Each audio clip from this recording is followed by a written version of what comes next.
Hola, saludos amigos.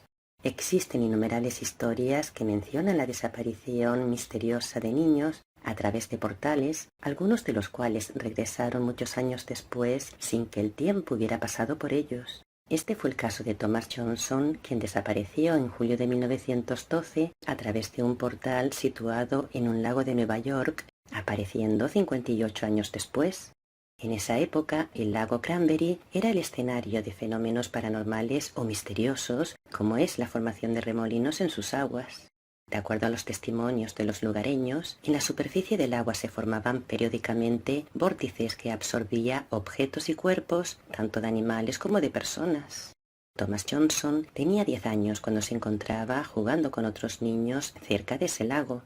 De repente, los niños vieron una especie de vórtice o remolino que se había formado en el agua y Thomas se acercó demasiado a él, por lo que fue absorbido por ese portal. Sus amigos se aterrorizaron al ver cómo había sido succionado por el agua, así que fueron corriendo para avisar a su padre, quien al dirigirse al lago ya no vio ni rastro de su hijo. En 1970, 58 años después de que esto hubiera sucedido, el padre de Thomas tenía 91 años cuando se encontraba caminando a orillas del lago. De repente observó la generación de un insólito vórtice que se estaba creando sobre las aguas. Pero lo más impactante fue ver emerger del agua a Thomas, quien salió hacia la superficie en un estado de confusión mental. Casi 60 años después, Thomas tenía el aspecto de unos 15 años y para él tan solo habían pasado 5, por lo que no reconoció a su padre, que se veía con un aspecto de anciano. Sin embargo, al recuperarse de la impresión y charlar un largo rato con él, se dio cuenta de que en realidad era su progenitor. Las autoridades investigaron al joven y hasta tomaron sus huellas dactilares para confirmar su identidad. Las huellas coincidieron, lo cual dejó a todos perplejos. Thomas se mostró hermético sobre cómo había sido su vida en ese tiempo en el que había estado fuera, y se sabe que ambos, padre e hijo, cambiaron de nombre y hasta de ciudad para evitar la mirada pública. Al igual que esta historia, existen otras que mencionan la desaparición de niños que vivieron durante mucho tiempo en ciudades subterráneas, regresando después con el mismo aspecto físico y la misma edad que tenían al desaparecer. Este fue el caso de Emily. En el año 1905, un matrimonio que tenía una hija de 5 años llamada Emily pidió a su hija que recogiera algunas bayas en el bosque para preparar un postre, algo que ella normalmente hacía. La obediente niña tomó su canasta y felizmente se fue al bosque en busca de bayas y otras frutas. Pero al pasar varias horas y percatarse sus padres de que no regresaba, preocupados comenzaron su búsqueda, gritando su nombre con desesperación y yendo a todos los lugares cercanos, pero la niña no apareció. Aunque sus amigos y vecinos les ayudaron a buscar en el bosque durante semanas, no encontraron ni rastro de ella. Era como si el bosque se lo hubiera tragado. Su pérdida dejó un enorme vacío en el corazón de sus padres, por lo que ya no quisieron tener más hijos, decidiendo mantener a Emily en sus recuerdos para siempre. Pero algo extraño sucedió 50 años después, cuando un día la madre se encontraba frente a la casa mirando el paisaje. Entonces notó a lo lejos que una niña se acercaba a su casa, sorprendiéndose enormemente cuando pudo comprobar que esa niña era su hija, la que había desaparecido 50 años atrás. La niña, que tenía la misma edad y aspecto físico, el mismo peinado y la misma ropa que llevaba el día de su desaparición, entró corriendo en casa y con la cesta llena de frutas. Le dio las bayas a su madre sin que ésta entendiera lo que estaba sucediendo. Rápidamente la mujer llamó desesperada a su marido, quien tampoco podía creer que se trataba de su hija, y ambos saltaron llenos de alegría abrazándola y besándola. Sin embargo, la niña estaba un poco asustada, ya que para ella esas dos personas que la abrazaban y besaban llenos de alegría no se parecían en nada a sus padres, ya que sus cabellos eran canosos, sus cuerpos eran diferentes y las arrugas se habían hecho presentes alrededor de sus ojos y de sus frentes. Pero después de un rato entendió que sí se trataba de ellos. Por su parte, los padres comenzaron a hacerle a la niña preguntas muy íntimas que solo Emily podía responder, porque también dudaron de que realmente fuera su hija, pero la niña respondió todo de forma correcta. Ella relató a sus padres que había salido a hacer la tarea que le habían encomendado, y que para ella había pasado poco tiempo, pero la realidad es que habían pasado más de 50 años.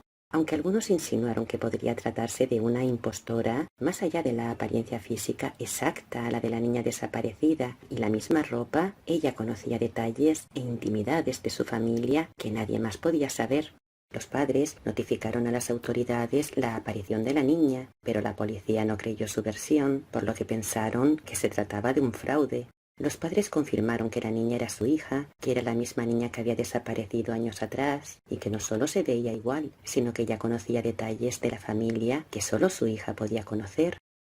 También existen relatos que mencionan el hecho contrario, es decir, niños que llegaron del mundo subterráneo a nuestra realidad, que atravesando un portal, de repente aparecieron en la superficie. Sin duda alguna, el relato más conocido es el denominado La leyenda de los niños verdes de Bull Pit, la cual tuvo lugar en el año 1100 en el pueblo de Bull Pit, en Inglaterra.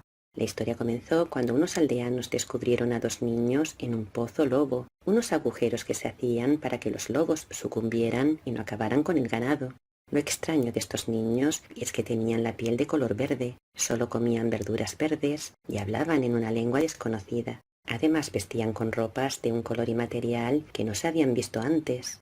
Los niños fueron llevados al pueblo, donde finalmente fueron aceptados en la casa del terrateniente local, Sir Richard de Kane, en Wilkes. Los niños se mostraron desconcertados, desconociendo todo lo que les rodeaba, y aunque parecían estar hambrientos, sin embargo no comieron ningún alimento que se les presentó. Luego los aldeanos les trajeron frijoles recién cosechados, que ellos devoraron con avidez. Aunque sobrevivieron solo con frijoles durante muchos meses, hasta que adquirieron el gusto por el pan. Sin embargo, el niño se enfermó y pronto sucumbió a la enfermedad y murió. Por su parte, la niña se mantuvo en buen estado de salud y poco a poco fue perdiendo el tono verde de su piel, ya que comenzó a alimentarse con comida de consumo local. En los años siguientes aprendió a hablar inglés, por lo que pudo contar su relato. Ella mencionó que el niño era su hermano, que ambos provenían de una tierra donde todas las personas eran de color verde, donde el sol nunca brillaba y la luz era como el crepúsculo. La niña aseguró que vivía en un país de cavernas y pasajes subterráneos, un lugar donde el atardecer era eterno y donde había un río que separaba su tierra de otras zonas más iluminadas. Ellos llamaban a su hogar la tierra de San Martín, y todo lo que había allí era de color verde. Sin embargo, fue incapaz de dar cuenta de cómo habían llegado a Bull Pit. Los dos hermanos se encontraban pastoreando el ganado de su padre cuando oyeron un ruido fuerte y de repente aparecieron en el hoyo del lobo donde fueron encontrados.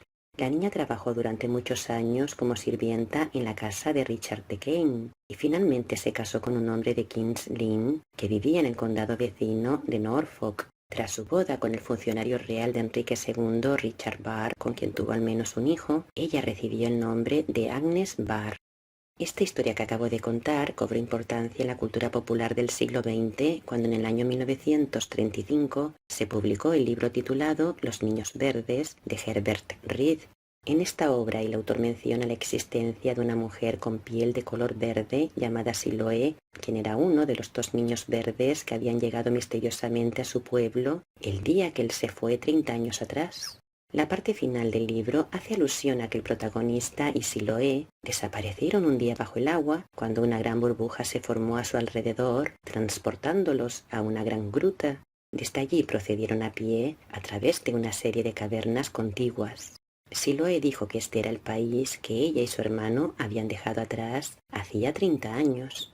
Poco después se encontró con su gente, a quien ella explicó que hacía mucho tiempo que se había alejado y perdido, pero que ahora había regresado con alguien que también se había perdido y que deseaba morar entre ellos. Ambos fueron acogidos en la comunidad, quedándose a vivir en ese bello lugar. Una historia similar a esta se desarrolló en España, comenzando en agosto de 1887, cerca de Banjos, cuando dos niños desconocidos aparecieron en una cueva. La peculiaridad de estos niños es que tenían la piel de color verde, los ojos rasgados y usaban unas ropas que estaban hechas de un material inusual. Además mostraban molestias en los ojos debido a la luz solar.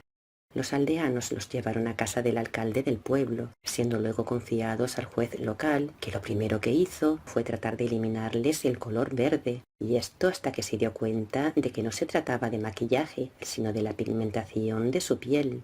Durante casi una semana los niños se negaron a comer y finalmente acordaron comer granos frescos. Sin embargo, el niño, que se encontraba demasiado débil, no pudo sobrevivir.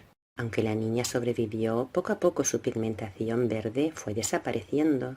En el pueblo le enseñaron a hablar y después de haber aprendido el suficiente español como para poder explicarse, pudo contar que procedían de un país lejano, un lugar sin luz solar, en donde había una penumbra permanente. También dijo que habían aparecido de la nada en aquella gruta, que un día un torbellino misterioso les arrastró depositándolos en ese lugar.